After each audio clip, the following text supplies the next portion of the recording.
We are located in actually Baltimore County, which is a separate entity from Baltimore City. And so, yes, thank you for tuning in tonight to hear about the life of Benjamin Banneker. As you can see behind me, this is a overview of the museum, and we are excited when people reach out to us so we can talk about the life of Benjamin Banneker. So I will go ahead and get started. Just want to let you know that I do have a video. It's about 8 minutes long, but I'm not going to play the whole video. But just to give you a little idea of what we do here at the park. So we're going to go ahead and get started. So yes, here we are, Benjamin Banneker, a polymath's journey. This middle picture is a commission piece that is actually in the Martin Luther King Jr. Branch of the Washington, D.C. Public Library. It was painted by Emar Hutchins in 2019. And also we have a picture of an eclipse from Benjamin Banneker's almanac. Now here we have an overview of the park. We are a entity within Baltimore County Rexon Park. And here at the park, John Wood is our naturalist 2 and park ranger. Jamie Arthur is our education activity coordinator, along with assistant Sam Keller. Rhonda Green is our admin assistant, and we have Taj and William are our docents. And we also have a great group of volunteers who help us with various aspects of the park. I myself, yes, my name is Ali Mallison. I'm originally from Detroit, Michigan. I've been living here in the Baltimore metro area for a little over 20 years, and I really have come to love this area. But I have a history degree in undergrad from the University of Maryland, Baltimore County. I have a MA Museum Studies from Morgan State University, and I am a naturalist 1 here. Now, I would like to point out that, as you see here, the University of Maryland, Baltimore County, is a university within the University of Maryland system and not too far away from where we are right now. I did not know that this was here while I was going to undergrad.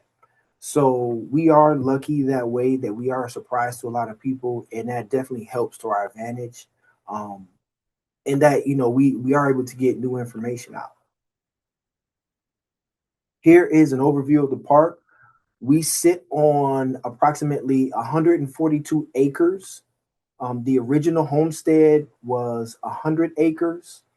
But in 1983, an archaeological dig was performed here that was overseen by the Maryland Historical Trust with the Baltimore County Archaeological Historical Team, and they were able to find approximately 17,000 objects and artifacts related to the Banneker family, and that is what it was able to solidify the land for Baltimore County.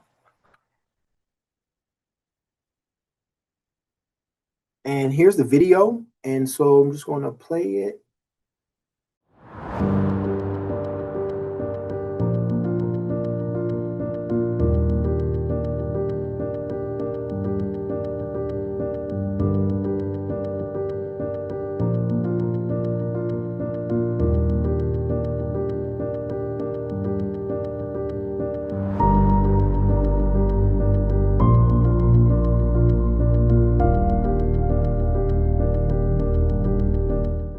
Here in the quiet landscape of southwestern Baltimore County, the story of Benjamin Banneker begins.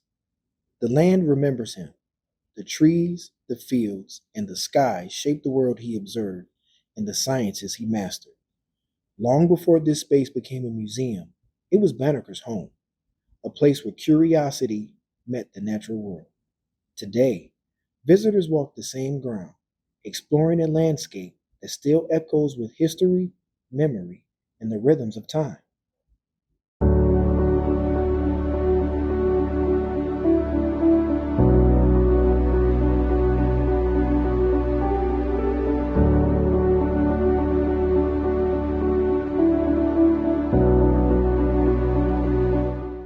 In 1737, Benjamin Banneker's father, Robert, purchased 100 acres of this land for 7,000 pounds of tobacco.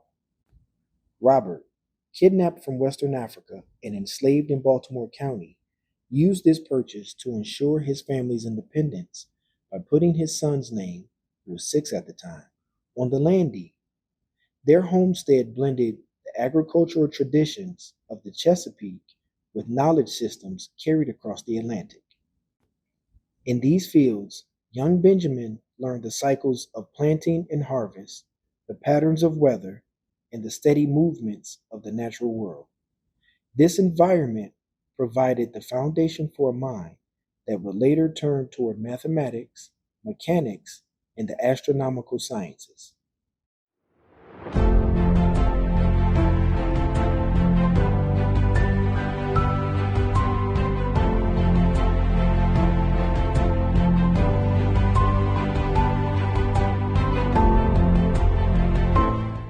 Entirely self-taught, Banneker mastered mathematics, astronomy, and mechanical design at a time when such knowledge systems were largely inaccessible to African Americans.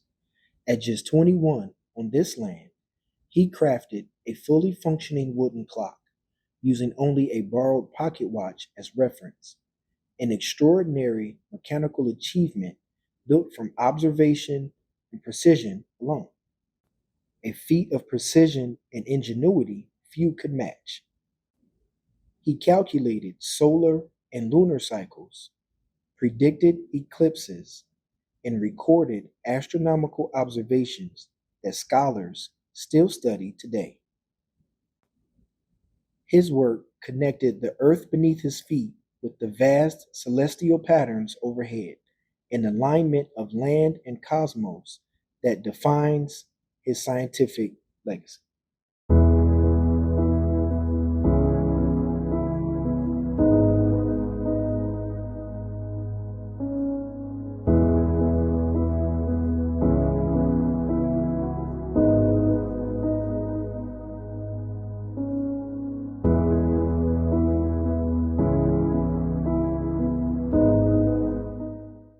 For Banneker, the sky was both a scientific resource and a source of wonder, a reminder that the patterns of the cosmos mirrored the rhythms of life on this land. He saw the universe not as distant, but as an extension of the world around him. In his almanacs, he translated these rhythms into practical guidance, contributing to the scientific and agricultural life of the early United States.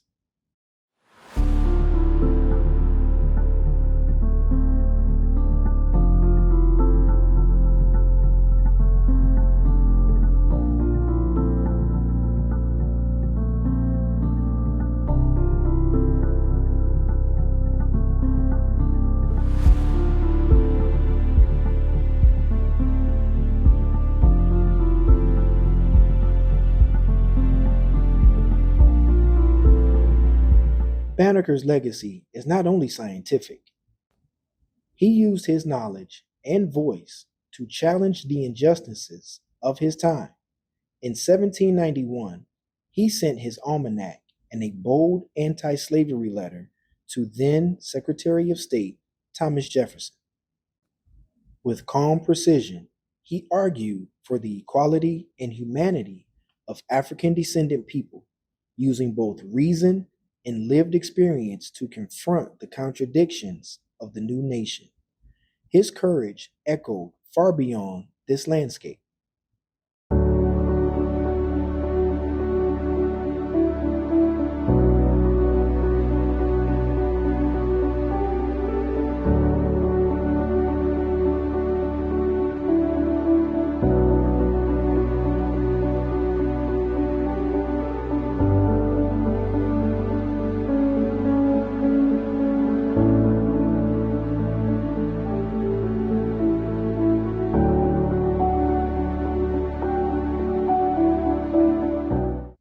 Today, the Benjamin Banneker Historical Park and Museum protects more than history. It preserves ecosystems, waterways, and the narrative of a remarkable life in the environment that reflected the world Banneker knew. The land is a classroom, a starting point for inquiry, observation, and reflection. Visitors walk the same ground he walked, experiencing the environment that shaped his scientific worldview. Here, history and nature work together, inviting reflection and discovery.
And so here we see a book by Silvio Bedini, who was a historian. And in the 1970s, he produced one of the most comprehensive and thorough biographies on Benjamin Banneker. And he was actually trying to study different parts of time and in learning about Benjamin Banneker's life as a clockmaker, actually started doing a lot of research. And that is how we came to have a lot of research that we have on Benjamin Banneker and his family today. So he was born on November 8th, 1731, and passed away October 9th, 1806. And he was born in Elkridge Landing, Baltimore County, British North America, and he died in Baltimore County, Maryland, United States of America. Now, those are two different distinctions, especially during this time in 2026, as we are 250 years from 1776, which was the passing of the Constitution. And so Benjamin Banneker was alive during that time. And his life is very definitive of the entirety of our history in this country. And that's something that I'm going to touch on as I go along. So, if you notice, he had a lot of different hats. He was a farmer, a naturalist, an astronomer, mathematician, an author, a surveyor, and an abolitionist. And I will say that when it comes to history, one of the things that I like to um, get people to understand is if you look at history in its entirety. So we're taught that Benjamin Banneker, he was just all of these different he had all these different accomplishments from these different aspects of his life, but you have to break it down into the time frame that he lived and things that were happening around him. So the question is, what is a polymath? A polymath is a person whose expertise spans a significant number of different subject areas and who has extraordinary, broad, and comprehensive knowledge. So, what we would refer to somebody as a Renaissance man, that is a polymath. But also, how I got to this point is a lot of people would say that Benjamin Banneker was a genius. And a couple years ago, I got into studying the science of genius. And I asked, what is someone who is smarter than a genius? And that person would be called a polymath. And Benjamin Banneker's start, you have to come back to where he started. So if you notice, this is his grandmother. Her name is Molly Banneker. She was actually she was from England, and her name was Molly Welsh. So this is a book that was written by Alice McGill, illustrated by Chris Sonpiet, and these are just a couple of illustrations and a story from the book. And one of the things that I want to encourage people to research is if you can go back to what I like to call a lot of zero points, right? Historical zero points. And so Benjamin Banneker's grandmother is from England, and she was a milkmaid. Around 13, 14 years old, a cow actually knocked over a bucket of milk. And during that time, that was considered thievery. So she was going to be sent to the gallows, but during that time, you could actually, if you could read, you would be spared the gallows, but you would be sentenced to indenture. So she could actually read, and she could read the Bible. So she was actually sent to Maryland as an indentured servant around 1683. Now, Maryland itself was founded in the 1630s. So by the time she got here, Maryland was pretty much a new colony.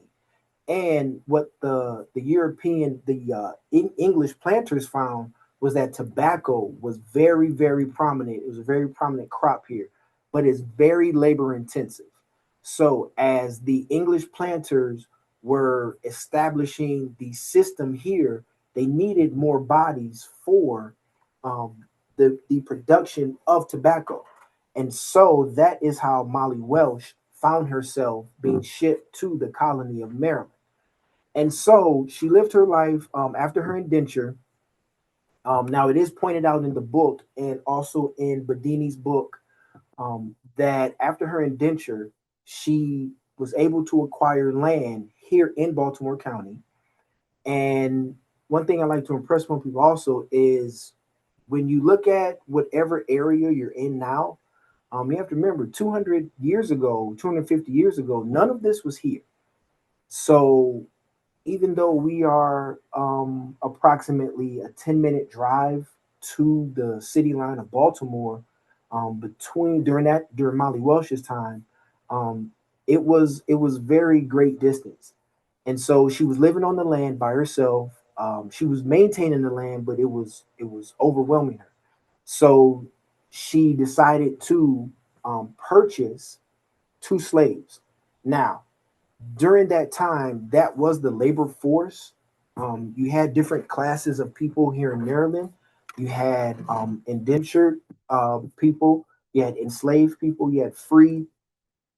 And so you had all these different classes of people, which goes into a lot more of the history of not just colonial Maryland, but also the colonies themselves. When you look at, we take a deeper dive into the economic systems and what fed into it. So she purchased two slaves to help her on her land, but she also understood the plight of the men that she um, was owning. She freed both of them. And one of the men, his name was Banneker, she married him. Now, during the time that um, he was enslaved to her, she noticed that um, he did not fare well with a lot of manual labor, and the other person that she purchased with him knew him, and knew of him, and was able to communicate that he was not used to manual labor because of his life when he was in Africa. He was research has shown that he was either the son of a king or the son of a chief. So because of that, he was not used to the forms of manual labor that was required of enslaved people. But also his relationship with Molly Welsh grew beyond enslavement. And so she freed him and then married him, which was highly illegal in Maryland at the end of the 1600s, early 1700s, um, 17th century, 18th century. So Just the fact that they were able to get married and they did it under against the actual laws that could have gotten them executed feeds a lot into Benjamin Banneker's start. And so I did do some research, and here I did find an ancestry listing for Banneker. I am not 100% sure. As a historian, it is important to check, primary sources and secondary sources. So this was great to find just this bit of information, although I'm not quite sure how accurate it is, but I will say it does have a lot of information that is that we can account for here. So this is a great idea of it gives us a great idea of Benjamin Banneker's grandfather. And so here you see a picture of Robert Banneker showing Benjamin, his son, a picture of the land. And this is significant because Robert Banneker himself was an enslaved man from Western Africa. Excuse me. Sorry about that. And so when he was able to get free, now there were different ways that people could gain their freedom during that time. And one of the ways was religious conversion. And the main religion at that time was Christianity. So Robert was able to convert to Christianity, which gave him his freedom. And that's when he married um, Mary Banneker, the daughter of Molly Welsh, Molly Banneker, and Banneker. And in 1737, when Benjamin was 6 years old, his father put his name on the land deed, which was significant because by doing that, he ensured that his family would always be free. Now, also during that time, the only landowners could were men. So he knew that if he ensured that Benjamin Banneker, that his son was free, then his family, his wife, and his children would always remain free. And so here you see a picture of this is a picture from the book Molly Banneker, and um, Banneker had passed away by the time Benjamin was born in 1731. So she always talked about him to Benjamin. She taught him to read. She taught him to count numbers. During that time, there were not a lot of schools. There were a lot of Quakers who moved down to Maryland, to the Maryland area from Pennsylvania. So Benjamin was able to attend school up until about we would say the third grade, which also, when you think about, well, when I think about where he ended up in his life, to come back and go, well, wait a minute, how did he gain so much knowledge from basically a third grade education? But that just shows how tenacious he was in just developing his intellectual mind. And so here we have a clock. In 1751, when he was about 20 years old, he met someone who had a pocket watch. Now, he had always been fascinated with the idea of time. And so he met someone who had a pocket watch. And so he took it apart and he borrowed it and he took it apart and he traced all the pieces. And so he, here on this land where I'm actually sitting, he was able to go out and he sourced the wood and the pieces to make the metal to make the clock. But it took him a good bit of time to complete it, simply because, well, not simply, but his father passed away, and so Benjamin at that time it was primarily him and his mother on the land. His sisters had all married and moved away, and so with him being on the land, they were a subsistence family, but they also did business with a lot of the locals here in the area.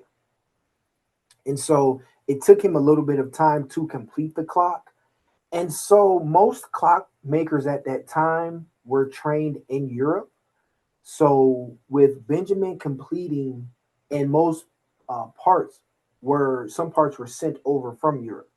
With Benjamin completing the clock here in Maryland, that is why it is considered the first clock made the United States, and it was so accurate that it kept time for 50 years.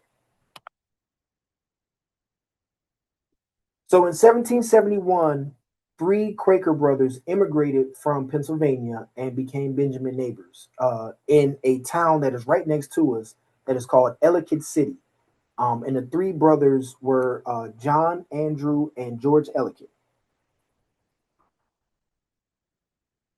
And at that time, also, Maryland had they had oversourced the land for because of tobacco, and so they were switching to wheat so that a lot of these goods were being shipped back to Europe. So that switch from tobacco to Europe was very hard on the land also, but it did provide planters and capitalists with more capital. So it was more advantageous to plant more wheat because the tobacco cycles were becoming longer and longer. And during that time, also, Benjamin met George Ellicott, who was one of the sons of the men who are one of the proprietors of Ellicott City. Now, in 1788, George loaned Benjamin some astronomical instruments, and he became in, interested in it. Now, one of the things that worked for his life was by being a landowner and working for himself. He did not have to go out and get a job per se. So he was able to sustain himself on the land. And as he got older, he started to farm less and less. His mother passed away. And so from that, he started to sell off parts of his land, mainly to the Ellicotts with the deal that he could stay on the land as long as he lived. And while he's here, he took up astronomy. Now, no one insulted anyone's intelligence, but astronomy always works better at night. So he would be up all night doing his astronomical calculations. So during the daytime, he sleep.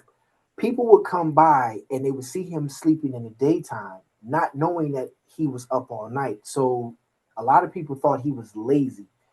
And while we think that's a slight afterthought, it really fed into the mind state of a lot of people of that time, of people of African descent. And so it kind of bothered him, but he did not internalize a lot of that struggle. And in 1789, his calculations were so precise that he actually corrected um, an eclipse. And from that is how he began to gain his notoriety as a very um, intelligent um, astronomer. And so his skills attracted the attention of Major Andrew Ellicott.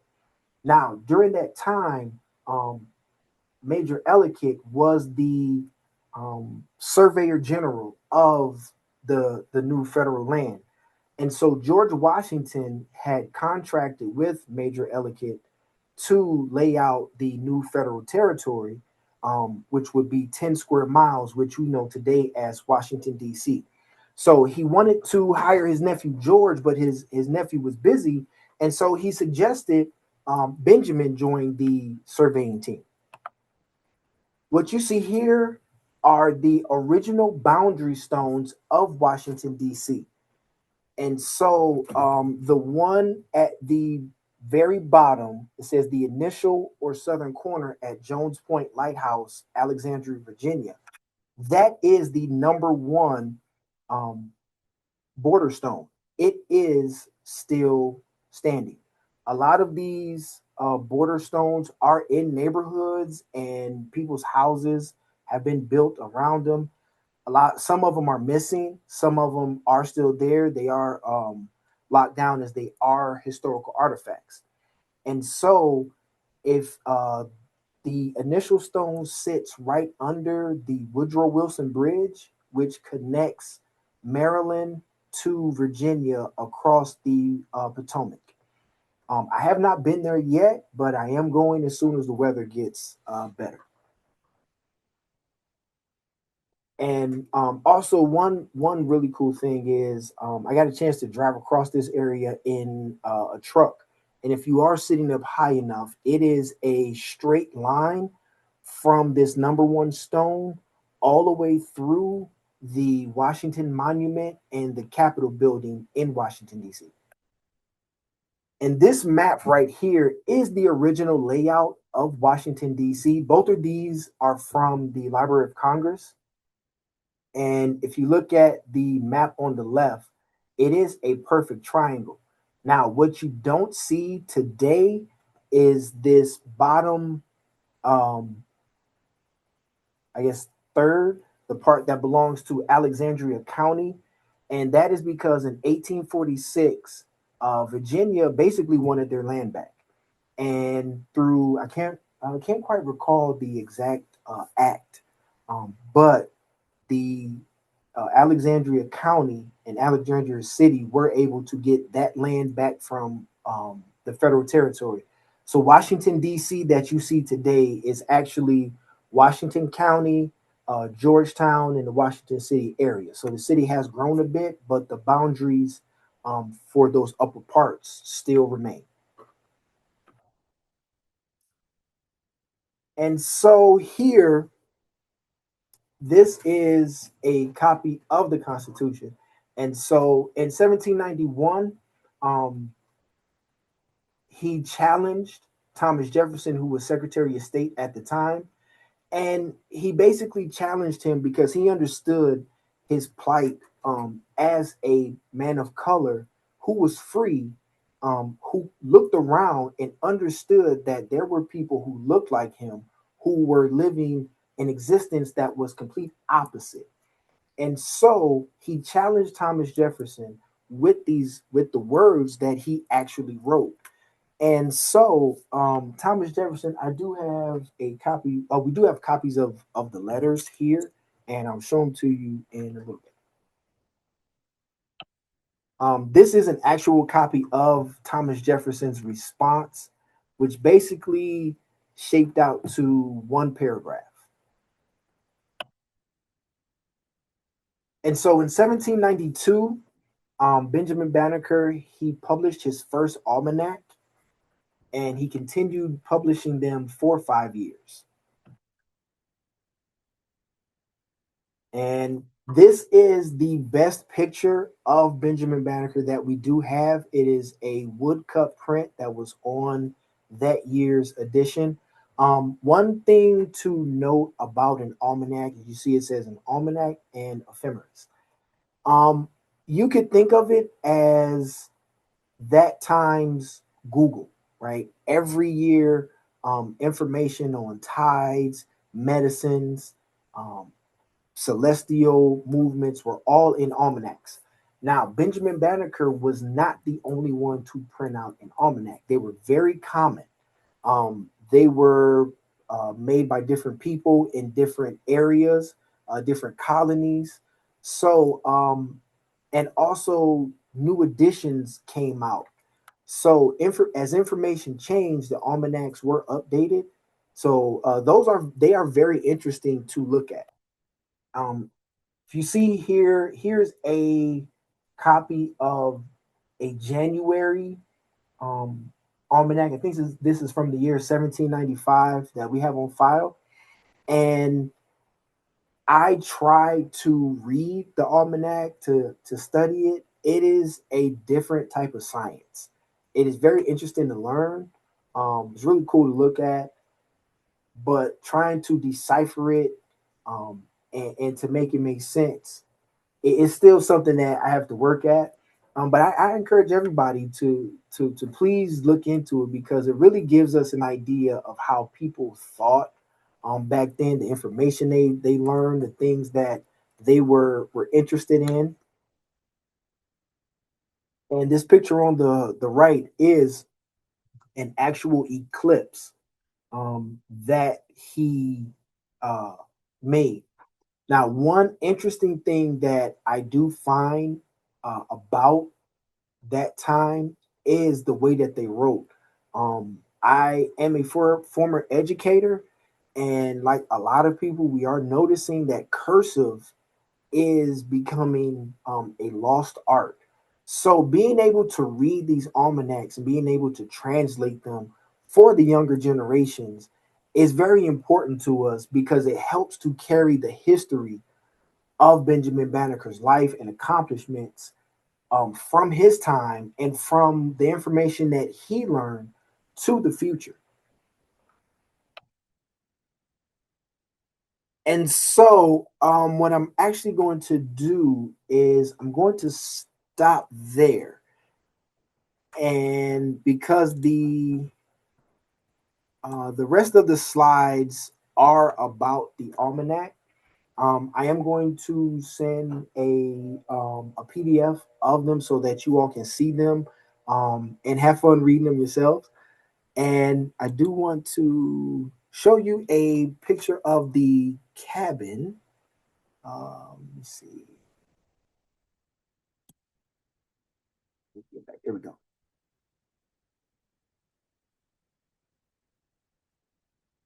So this is a picture of a. So this is a replica of the cabin that we do have here on site. It sits about um maybe 25 yards from the actual museum. You can go into it. The one thing that we do here is we are a living museum.